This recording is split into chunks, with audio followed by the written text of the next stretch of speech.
Thank you for tuning in to the latest edition of the 12 Kyle podcast. Whether you're listening during your commute, while working out, or just relaxing at home, we appreciate you. Every download, every listen, and every subscription means a lot. Up next, the 12 Kyle podcast. Ladies and gentlemen, thank you for listening.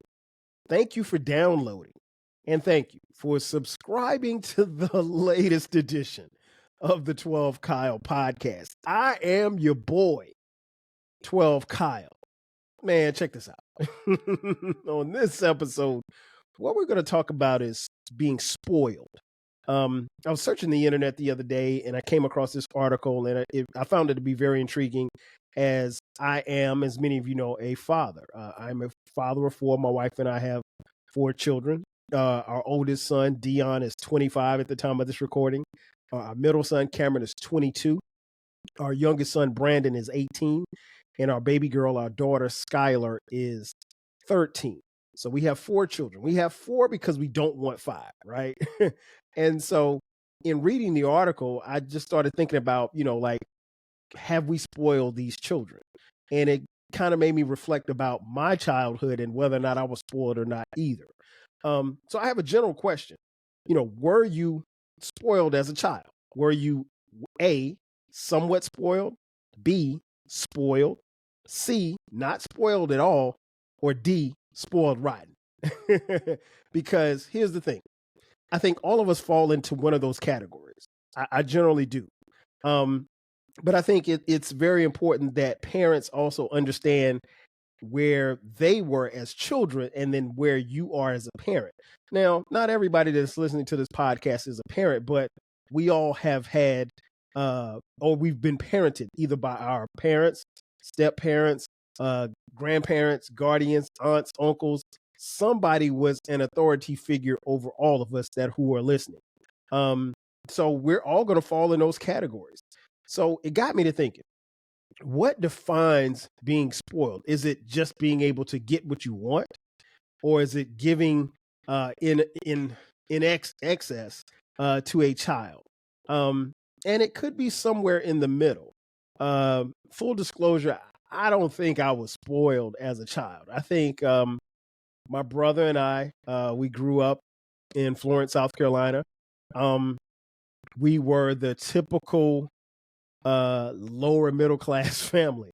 Here's the thing. We had everything that we wanted. And well, I take that back. We had everything that we needed.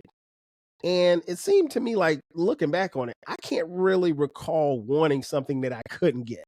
Now, I do remember asking my mom different times, asking her for stuff. And she said, well, hey, I don't have any money.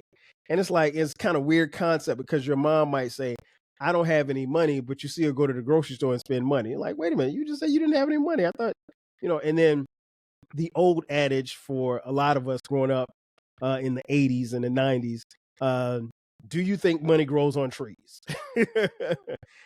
It wasn't until I got to be a little bit older in life where I realized that money truly does not grow on trees. I wish it did, because if it did, I'd have a money tree in my backyard, and my front yard. But I honestly speaking, I don't think we were spoiled. I think my parents were together until I was almost 14. And so I would say that they provided very well. We weren't wealthy by any stretch of the imagination. Financially, I would say that the life that I've led as an adult for my kids is far beyond the life that me and my brother led with our parents, as far as income is concerned. I mean, I'll be honest. I make a couple of dollars, and those dollars are a lot more than the dollars that my parents made. I'll just put it like that without disclosing my business. But and that's cool.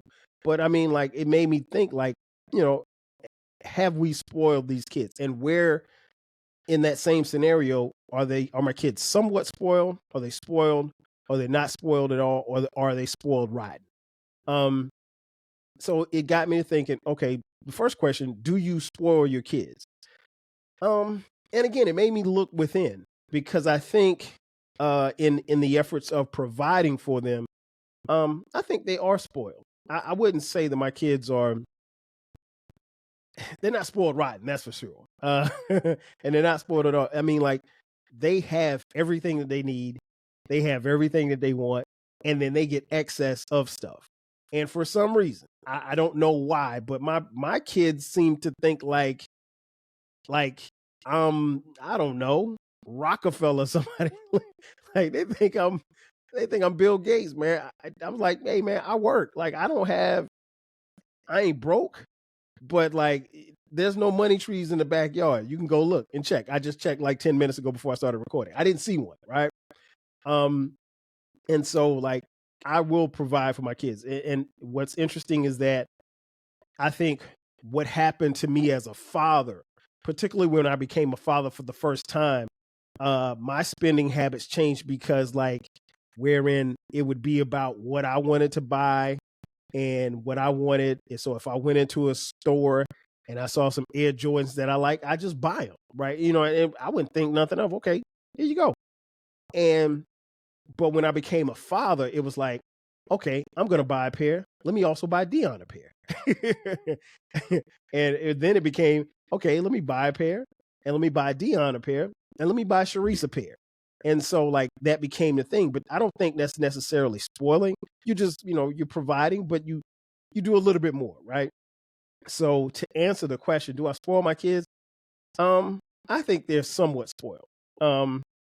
I don't think they're spoiled. Well, I think it fluctuates. I think it fluctuates between being spoiled and somewhat spoiled. They, if you ask them, the four of them, individually or collectively, they'll probably tell you that they're not spoiled, but and they'll probably tell you that we're strict. I don't think I'm strict at all. I really don't. Like to hear, especially as my kids have gotten older. They say that. They say, "Oh, Dad, you're so strict." The answer's always no. I'm like, the answer's never no. But here's the thing: when you come to me, and I got this from my uncle. Shout out to my uncle. When you come to me with something, and it's of something that you want. My thing is it a want or is it a need? So you kind of got to balance the two. So, okay, yeah, you saw this purse that you like. Is it a want or is it a need? Do you need a new purse? If you need a new purse, okay, cool. We rocking like that, right? We'll go to the store and get one. But if it's, if it's something that, if you've got 17 purses, do you really need an 18th purse? I mean, I'm just asking the question. And I'm not talking about my kids, I'm talking about my wife at this point. Because it's like, even in our closet, I could go look in the closet. And like, there's over 150 something pairs of shoes just for 2 feet, and they're not mine, right? So, but that's beside the point. But so to answer the question, do I spoil my kids? I would say so. Again, now, and what's interesting, I wish I had gotten them on this podcast because I'm very interested to hear the answers. Maybe I may text them today and say, hey, do you think you guys are spoiled? Somewhat spoiled, not spoiled at all, or spoiled rotten? I'm interested. And here's the thing. I'm willing to bet if I text them individually, I may get 4 different answers. Because my sons are automatically going to say, well, we're not spoiled, but Skylar is. And Skylar is the baby. She's also the only girl. And she's the youngest. So, there's a tendency with parents to, kind of spoil the daughter, I guess. I don't know. She's the only daughter I have. We're not having any more kids. So this is what we got. So, but I don't think I'm spoiling.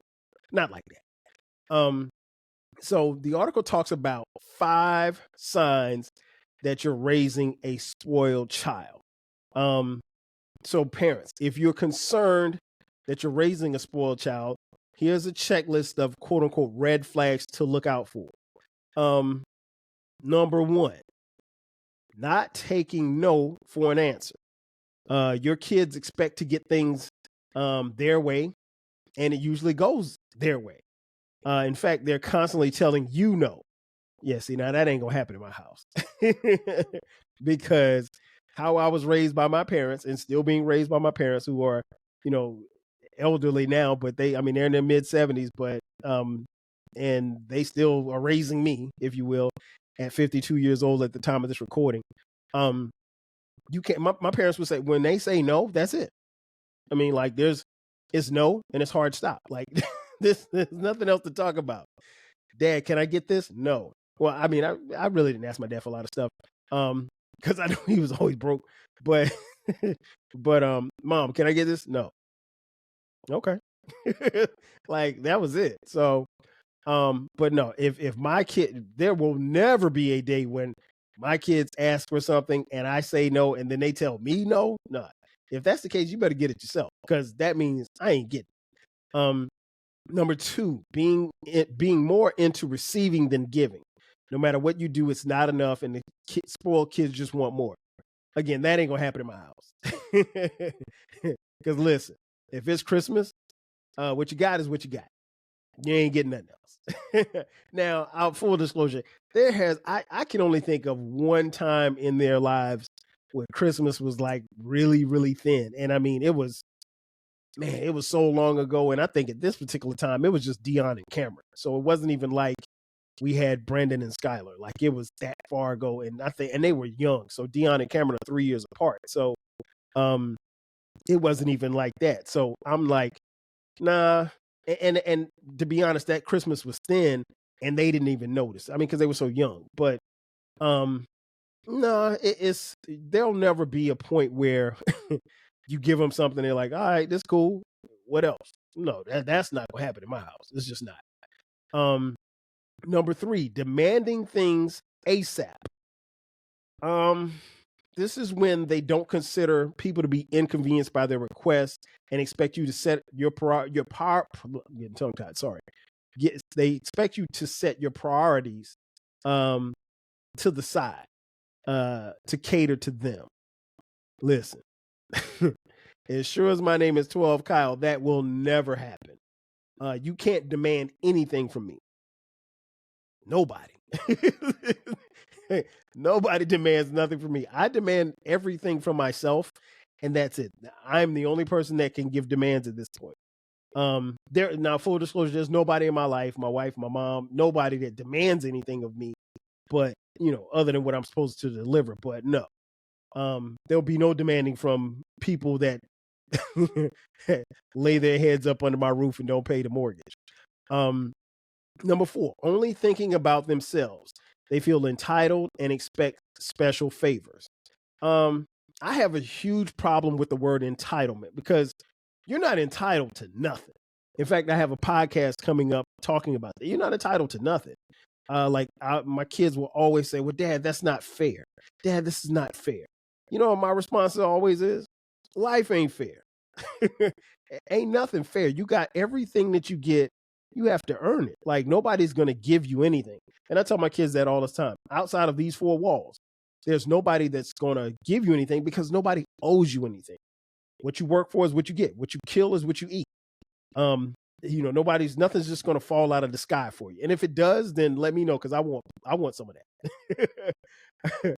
Number 5, never satisfied with what they have. They're used to having all the toys in the world, but it's never enough. They always want more. I can honestly say that never happened in my house. Our kids growing up always had a lot of toys. But it's just like anything else with a child. Like, that a child's going to play with the toy for a little while and then they'll move on to something else. I always laugh when I think about the kids when they were much younger, because like I remember Cameron distinctively. Like Cameron would, when he was a toddler, he would just be satisfied if he could sit on the kitchen floor and pull pots out of the drawers and bang on the pots. He loved the sound of that. It's a wonder that the boy didn't become a drummer. But yeah, I mean, like they were satisfied with minimal things like that. And so it didn't make a lot of sense to buy them a whole bunch of toys. Because here's the thing. When you buy a child a bunch of toys, they're going to play with the toys, and then after a while they get tired of the toys, so they move to something else. Now, this generation of kids, they don't really play with toys like that because everything's electronic, right? So, but if you got an iPad, if you have a MacBook, if you have an iPhone, I mean, like there's your toys right there. and you got a PS5. I mean, bro, that's pretty much it. Do you need anything else? I mean, are you really going to play with G.I. Joe with the Kung Fu grip? No, you're not. You're not going to play with action figures. You're not going to, play with your dollhouse and everything like that because everything's on this computer screen for you. But you should be satisfied with the toys that you have, particularly, at the time of this recording, we're just coming off Christmas. Be satisfied with the stuff that was under the tree because guess what? It didn't have to be. And there was no chubby white man that delivered those gifts. It was me. And I ain't sliding down no chimney, Jack. So it's interesting when you think about the dynamics of spoiling a child. Now, on the flip side, people have to ask, and they also mentioned this in the article, can you unspoil a child? But right now we're up against it's time for a commercial break. On the other side of the break, I'll tell you about how you can unspoil a child. Sit tight. We'll be back with the 12 Kyle podcast in just a sec.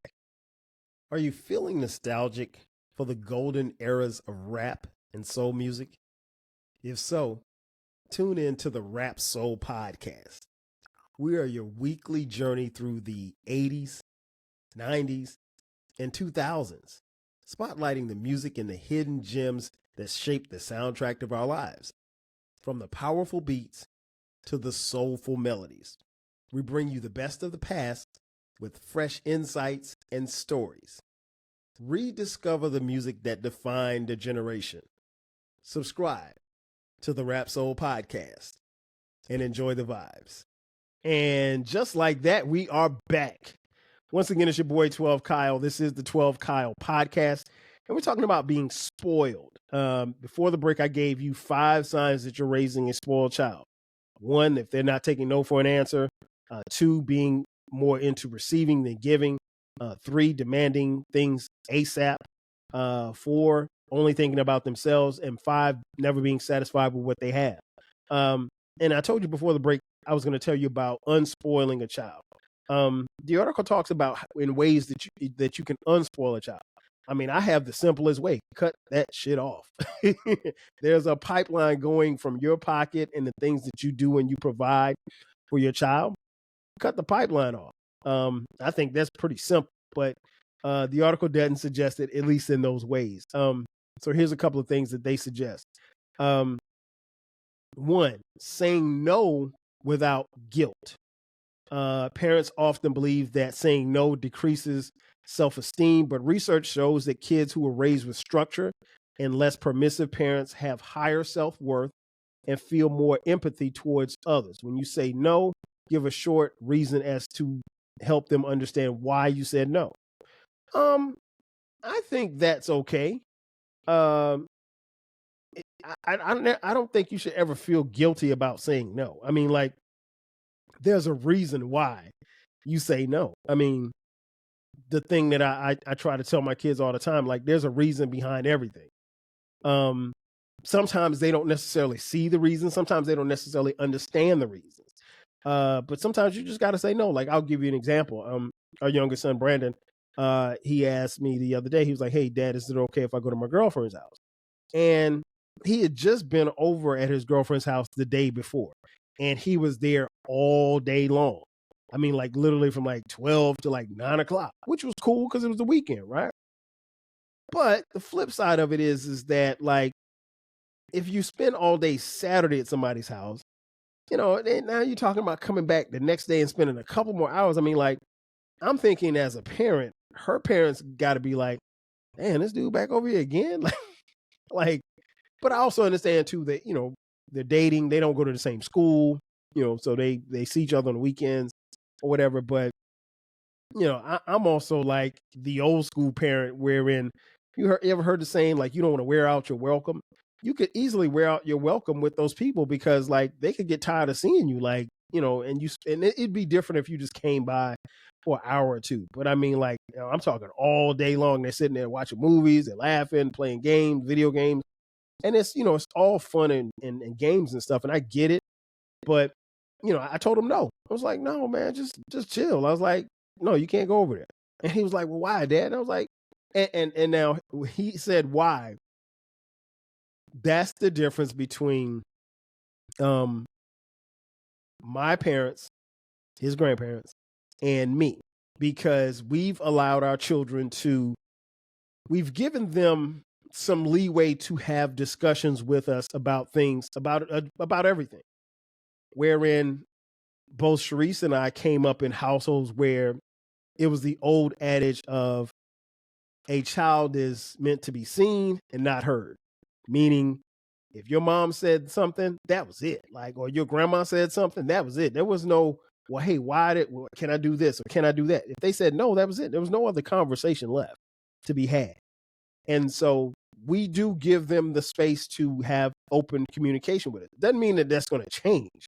So when he said why, we had a discussion about it. So that was cool, but and I was able to explain, because see, here's the thing: you want to be able to explain your no's, right? Particularly when you're talking about potentially spoiling a child, you want to be able to explain why you said no, because there's a reason behind the no. And my reasoning was what I just explained to you guys. Like, it's no, I don't want you to wear out your welcome. Those people just saw you all day yesterday. You're not going to be over there again today all day. No, it's not going to happen. And I get why you would want to spend time with your girlfriend. I mean, that's your girlfriend. But at the same time, let's have a little common sense here. And at his age, and especially not having, lived life just yet, before he goes off to college, like, he has to understand those things. And those are the things that we're trying to instill upon him. So that's one thing. Number two, boost gratitude. That's another way that you can unspoil a child. Practicing gratitude helps children feel happier, cope better with adversity, and it also increases their life satisfaction. I think that's true. You have to be grateful for things. Like, I think I became way more grateful for the lessons that I was given after I got out of the house. Like, I left home to go to college at South Carolina State University after my senior year of high school. And I never, after my senior year of high school, I never went back. I mean, I went back, for holidays and stuff like that, but I never lived under my mother's roof again. Like, when I finished college, I moved here to Atlanta. And so I haven't lived under my mother's roof since 1991 when I graduated from high school. But I became more gracious and more appreciative of the lessons that I was taught. And I tell people this all the time, and I tell my kids this all the time. Like, my mom, my dad, my aunts, my uncles, they became geniuses when I got to college. And it's not like they weren't smart people before, but all of the lessons that they gave me along the way, I was able to appreciate once I got away from them. And the same will happen for them. And the same is happening now, especially with our older two who are in college. And so now you become more gracious. You have more gratitude for the lessons that you've been given. And you also become more gracious for and have a level of gratitude for the things that you have. I mean, like, it's one thing to have something, and it's also something to lose that thing. So, it's one thing to have a car and be appreciative of a car, but you really sometimes don't appreciate the car, particularly as a child. If your parents give you a car, you don't appreciate the car until you don't have the car anymore. The car is not working, or God forbid, the car crashes. That happens. And so, like, you want to appreciate everything that you get, because you got to understand that more often than not, your parents are working vigorously, endlessly, to make a better life for yourselves. Just on a personal note, we've made a commitment to, from the day that we became, even before we became parents, we made a commitment to, give our kids the best of everything. But in doing that, also give them discipline and the knowledge of the fact that, it doesn't come from the sky. Like, we've worked hard to be where we are, and we want to reap the benefits. We want you to reap the benefits, but we also want you to appreciate. And that's a very hard line and a very a weird line to draw. And sometimes that line gets blurred because your kids don't really appreciate, what you put into them until either they move away from you, or sometimes until they become parents themselves. And there's an inner struggle here. And it was a struggle that I think I can only speak for myself.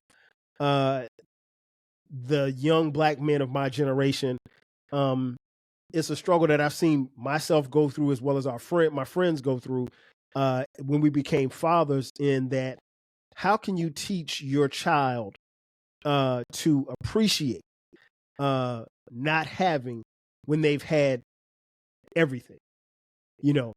Like I talk to my kids all the time about like where I went to high school at. Where I went to high school, Wilson High School in Florence, South Carolina. Great school, great high school. I loved my 4 years there. But the reality is that I came from a middle class background. By the time my parents split and we moved on the other side of town, I was in a bigger house and we had a driveway and a pool and we played basketball. It was suburbia on steroids, right? And everybody on our street, successful, nice house and stuff like that. And people literally could walk out and leave their house unlocked and like nobody would, go in the house. You wouldn't have to worry about anything like that. But I went to school with kids who they didn't know if they were the only time they knew that they were going to eat was when they arrived at school. They knew they were going to eat breakfast at school and they knew they were going to eat lunch at school. And they may not eat again until they go back to school. Like I went to school with kids like that, kids who, came up in much, much rougher circumstances than I did. But that being said, like I was able to see that and have a certain level of appreciation for it. But if you have, and then everybody around you has, when do you get to the point where you appreciate not having? Because you've always had. And so there's an inner struggle there between showing your kids, what they have is important, but also making them understand that it's not, you can't take it for granted. Like somebody had to work to get here. Like I tell my sons all the time, like y'all never saw me shooting in the gym.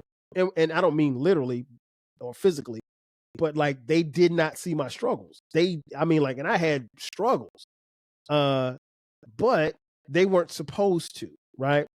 And I positioned myself and worked myself to the point where, life was supposed to be better for them than it was for me. And I think should be how generations move. I've led a much different life than my parents did. My mom grew up in the segregated South. My dad grew up in the North. And, they had me in 72 and they worked and worked and worked. And, the marriage didn't work, but, they tried to do what they could to provide a life for me and my brother. Like I said, we had a great childhood. You guys hear me talk about my childhood all the time. But, my kids can never get on any type of platform and say like they struggled or they got it out the mud, because they didn't. Now, there's no silver spoons around here, I'll be honest. But like, no, there's nobody in our neighborhood doing a drive-by. They go to schools with kids who are much like them, come from two-parent households. The high schools, my sons have all gone to the same high school, but I mean, like, it's a high school that has like 98% of the kids go to college on scholarship, and it's a black school. I mean, and I'm not crazy enough not to think that doesn't happen everywhere. It didn't happen for me at Wilson. So, you position yourself to put your children in successful, situations and watch them grow from there. And so like, we stress the importance, or at least what we think is important as far as education is concerned. But it's also about what you do with that paper. I tell people all the time, like, I have a college degree. My wife has 2 degrees. She's now working on her doctorate. But if you walk in my house, you will not see our diplomas or our degrees anywhere. And I don't, and it wasn't until I did an episode about it, like I didn't even think about it, but like I know that my degree is in this house. In fact, it's in this door, it's in this closet right here, where I'm pointing to. If you're watching on YouTube, thank you for watching, but you can't see it off camera. But yeah, it's in this closet, but no, it's there. I'm proud of it. You know that I did graduate, but there's nothing hanging on the walls except jerseys. And I wasn't even the type of player who had a jersey retired. So that's just there for my benefit. I think it looks dope. But yeah, you want to get your kids to get to a point where they can appreciate your struggle, but it's kind of hard to get them to appreciate your struggle when they weren't around for your struggle. Like, and I'll also use my marriage as an example. I often wonder like what my kids see and what their image of marriage is, because I know I had a certain image of marriage or what it looked like when I was a kid, but they've always seen their parents together. We are we are Martin and Gina. We are Cliff and Claire.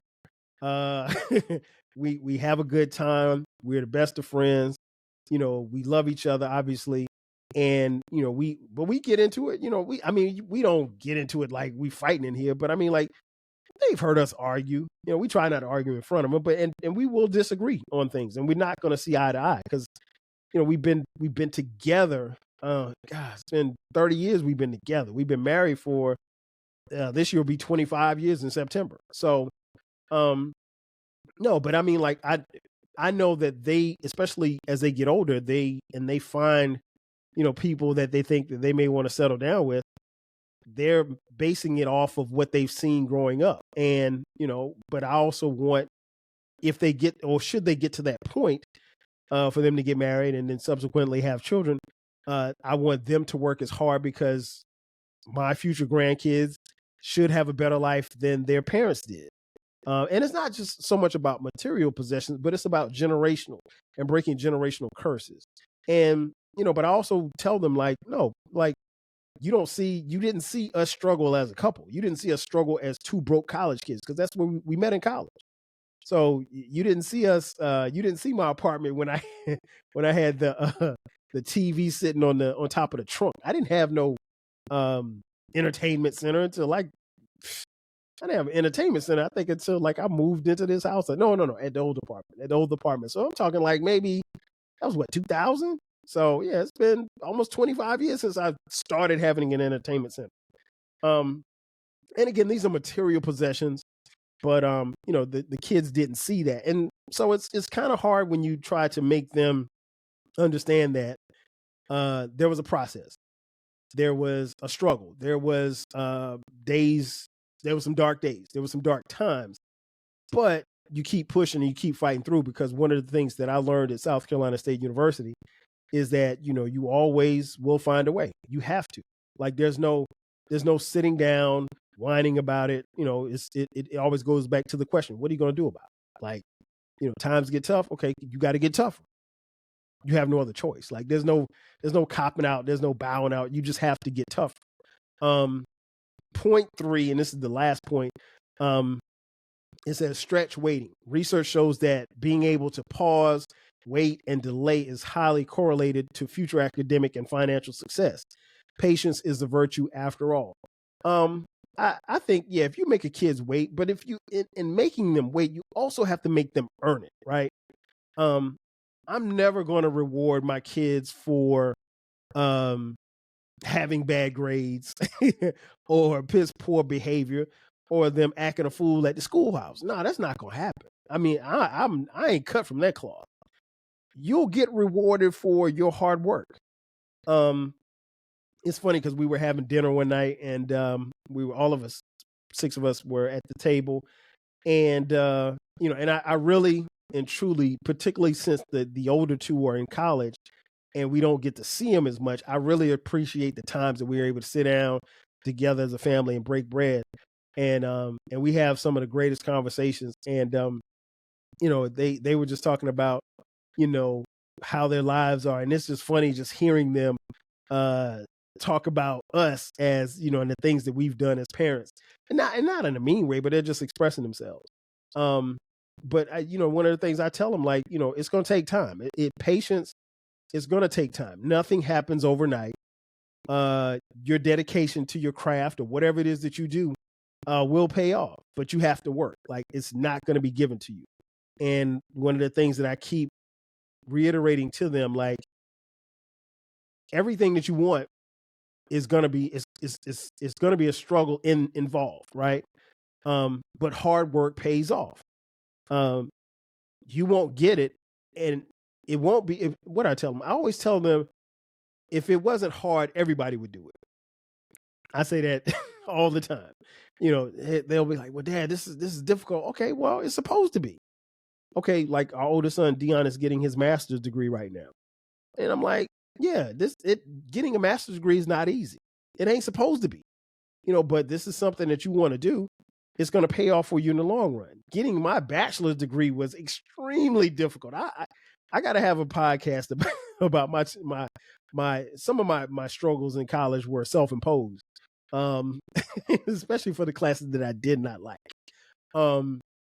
Yeah, I'll do a podcast episode on that. But at the end result, like, I earned that degree, and up until that time, December 14th was the greatest day of my life. December 14th, 1996. I remember that day like it was yesterday. That was the day that I earned my degree in marketing from South Carolina State University.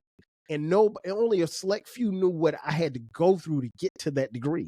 I mean, it was blood, sweat, and tears, and a lot of jokes in between. But the thing I tell my kids is, like, it's okay. It's your reward is going to come. Nothing is going to come easy.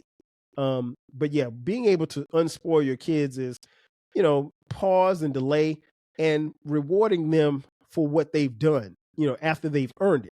If you don't earn it, you're not going to get it. Like, I know people, I know people who, really kind of dogged it in school, and they might get a new car or they might get new gear. And I'm like, hey, wait a minute, you're being rewarded for not the stuff that you're supposed to be doing. Like, you can't get an F and get a new car. You can't get an F and get a new iPhone. Like, that just doesn't happen.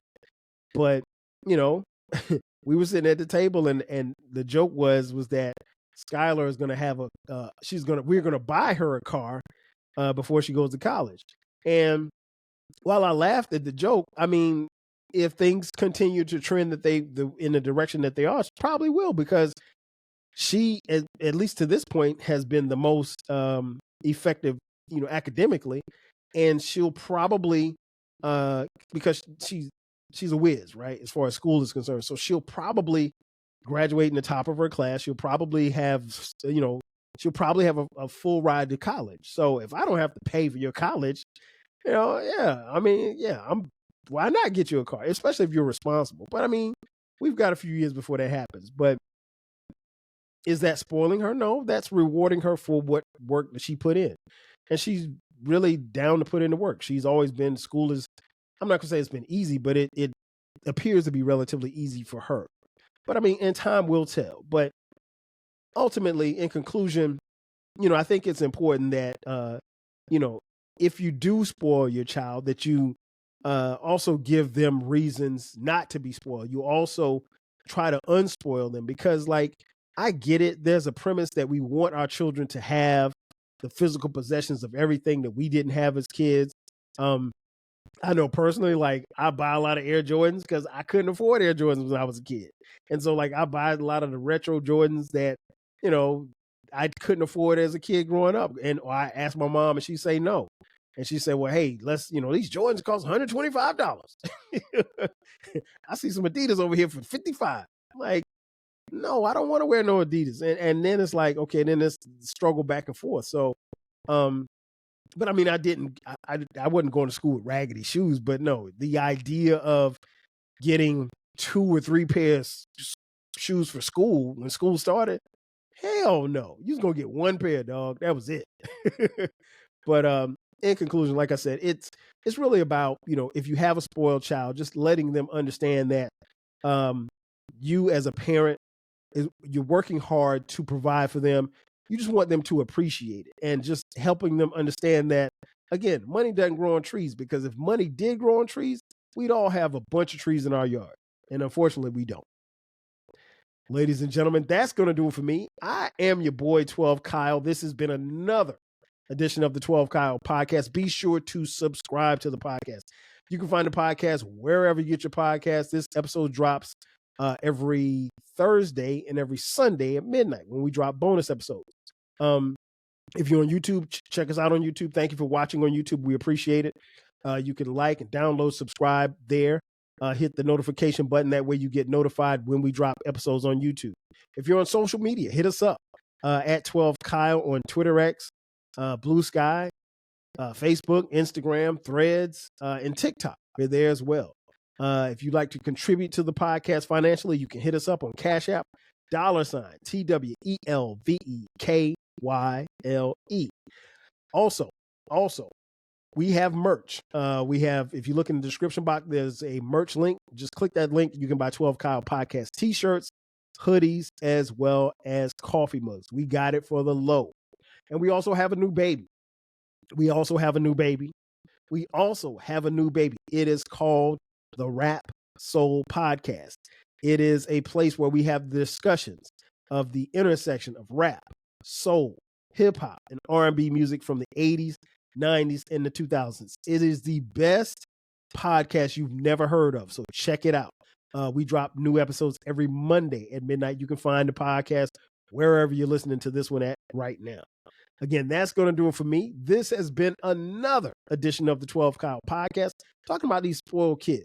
I'm your boy 12 Kyle. We'll catch you guys next time. 5,000. Cheers. Thanks again for listening to this episode of the 12 Kyle Podcast. If you enjoyed this episode, make sure that you hit the subscribe button and share this podcast with a friend who needs the 12 Kyle Podcast in their life. Every listen, every download, and every share helps us grow. Thanks for being a part of the 12 Kyle Podcast community. We appreciate your support. We will catch you next time. 5,000.